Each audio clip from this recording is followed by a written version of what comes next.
80 રૂપિયા મધુરામ 480 મધુરામ 480 રૂપિયા આવ્યા છે ઘઉંમાં 480 આ પ્રમાણે ક્વોલિટી એમાં કઈ ઘટે નહીં મારો વાલા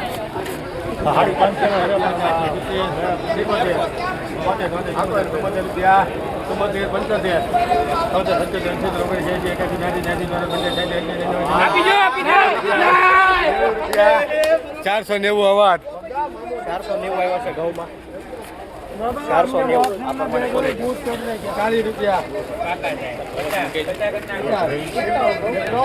આ પેલા લઈ જાવ 60 61 62 રૂપિયા લઈને આપણે મારામ લગાવી દો 67 રૂપિયા 67 રૂપિયા શિવ શક્તિ 467 આવ્યા છે ઘઉંમાં 467 આ પ્રમાણે ક્વોલિટી 50 રૂપિયા 467 120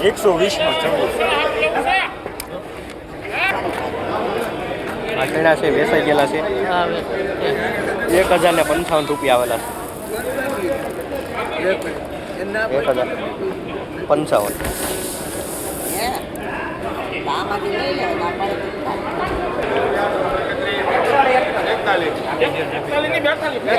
51 આપી હવે કઈ 52 352 મધુરામ મીડિયમ ક્વોલિટી છે હા કોણ કર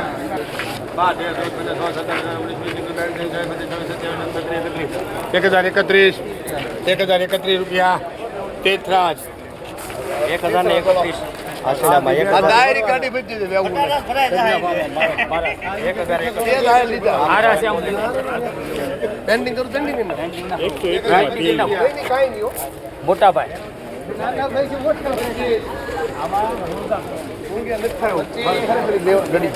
25 રૂપિયા 26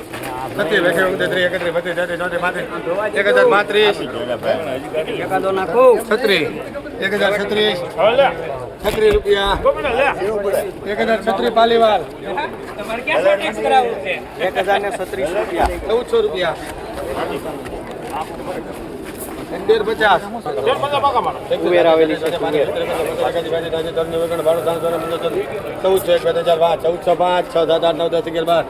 1412 કેવું શંભુ 1412 રૂપિયા મૂકો પાછા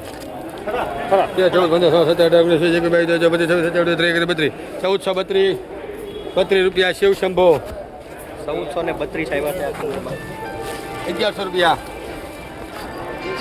1100 રૂપિયા 5 10 15 20 25 30 35 1155 1255 60 1260 રહીમ 1051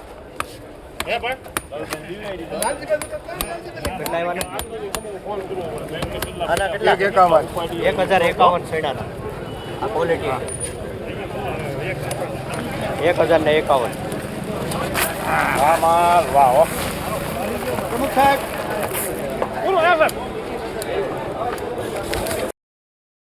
કેમ છો ખેડૂત મિત્રો મજામાં છો અનાજના ભાવ દેવાના છે શેણાને ઘઉં તો 500 ઉપર વાત નહીં રાખવાની આપણે મને નહીં લાગતું આવશે કોકને આવશે બાકી આવશે નહીં 400ની રેન્જ આવી જાય ટૂંક સમયમાં 15 દિવસ તમે જવા ગયો આ વાત યાદ રાખજો હું લેવા કે આપણે નથી કરવું કેમ કે આપણે ડુંગળીનો ભાવ હોવાની નીચે થઈ ગયા તો આપણને મજા આવે છે મને જ ખબર છે નથી મજા આવતી પણ શું કરીએ તો કંઈક જાગૃતતા ફેલાવવી પડે આપણે રેડી એ રીતે આમાંથી થાય રેડી ટેકાનો ભાવ શું છે શેણાનો એ જાણો અને અત્યારે શું ભાવે જાય છે તો એટલો બધો અંતર ન હોવો જોઈએ રેડી એટલે આપણે એક સમજ્યા જેવા મુદ્દા હોય છે આમાંથી પછી એક મુદ્દાની વાત કરી જે આપણે જમીનમાં જે વસ્તુનું જરૂર નથી કાલે થોડુંક એક હું માર્ગદર્શન લેવા માટે ગયો હતો જમીનમાં હું આપણે ઘટે છે અને આપણે હું બળ કરીશ તો મને ઘણું જાણવા મળ્યું પણ આજ ખૂટે નહીં એટલું બધું એ લાંબુ છે એટલે આખી રામકથા કહેવાય રેડી એ રામકથા અત્યારે સાંભળવા જાય તો બહુ ઘણો ટાઈમ ગયો છે પણ એટલું બધો આપણે ટાઈમ નથી લેવાનો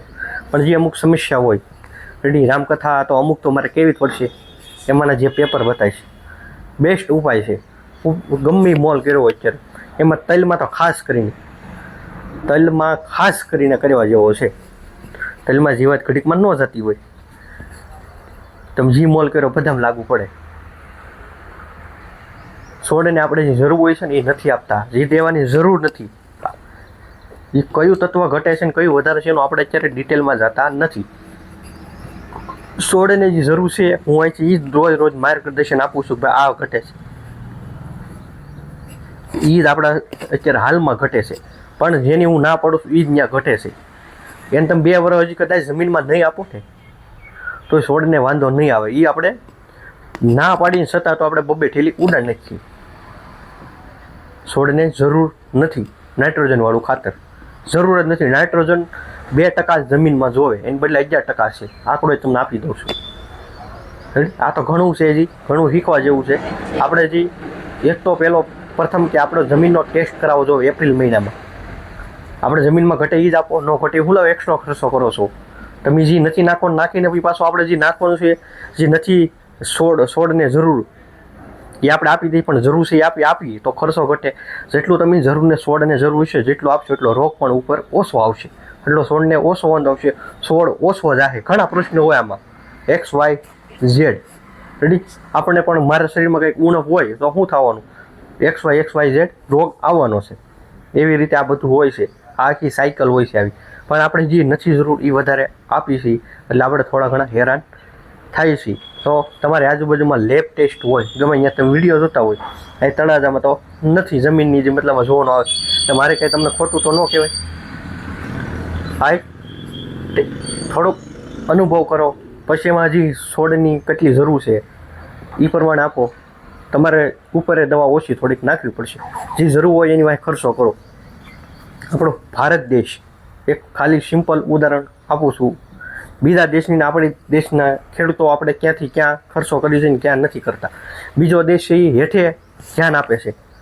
જે આપણે નથી દેવાનું એ દઈ દઈએ છે, એ જે દેવાનું હોય એ પ્રમાણે જ દે છે, નથી દેવાનું એ નથી દેતા. એટલે આપણે એટલું થોડુંક વધારે જે ઉપર જેટલું ધ્યાન આપે છે ને એટલું હેઠે નથી આપતા. એટલે સરવાળે આપણે બહુ પ્રશ્ન આવે છે. ખર્ચા થોડાક અમુક ટકા જે ન થવાના વધી જાય છે. તો આપણે ઉદ્દેશ થોડોક એ છે કે તમે જરૂર હોય એટલું જમીનમાં આપો, એટલે ઉપર એની હાથવાય થોડો ઘટાડો થશે તમારા ખર્ચમાં. એ જ આપણો મુખ્ય હેતુ છે. તો આ મેં તમને સુધાર્યું છે કઈ રીતે કરવાનું એ રોજ થોડું માર્ગદર્શન, કેમ કે આજે એ આખો મોટો પાર્ટ છે એ કંઈ એકારે ખૂટે નથી. એક પહેલું બધાને જમીનનો ટેસ્ટ કરાવવો ફરજિયાત છે. જમીનમાં આપણે કયા પોષક તત્વો ઘટે છે, કઈની ઉણપ છે એ ખાસ કરીને જોવાનું છે. તો તમને ખ્યાલ આવશે. એમાં કહી દીધું કે આ વસ્તુની જરૂર નથી તો એ વસ્તુ આપણે દેવાની નથી. તો આપણે જે કરીએ છીએ, જે ટેસ્ટ કરીએ છીએ, પછી આપણે નિર્ણય લઈ લીધો હોય કે ઓલો ટેસ્ટ કરવા છતાં આ છોડને જરૂર નથી તો એ વસ્તુ આપવાની નથી. ખાસ કરીને યાદ રાખજો. જેટલું માહિતી દેવાની હતી માર્ગદર્શન મેં આપી દીધું. અને આજે સાઈડમાં પેપર બતાવે છે એ લગાડવા જરૂરી છે કોઈ પણ મોલમાં. બાકી વધારે કંઈ કહેતા નથી. કાલે ને પ્રથમ દિવસે 2 દિવસ માર્કેટિંગ યાર્ડ બંધ છે રેડી. પણ ખાલી થોડીક જાહેરાત આપી દઈ રેડી. મળશું કાલે ઓલા 2 દિવસ પછી ડુંગળી હરાજી શરૂ થાય તો ઠીક છે. નગર હા તો બતાવીએ છીએ આપણે રેડી.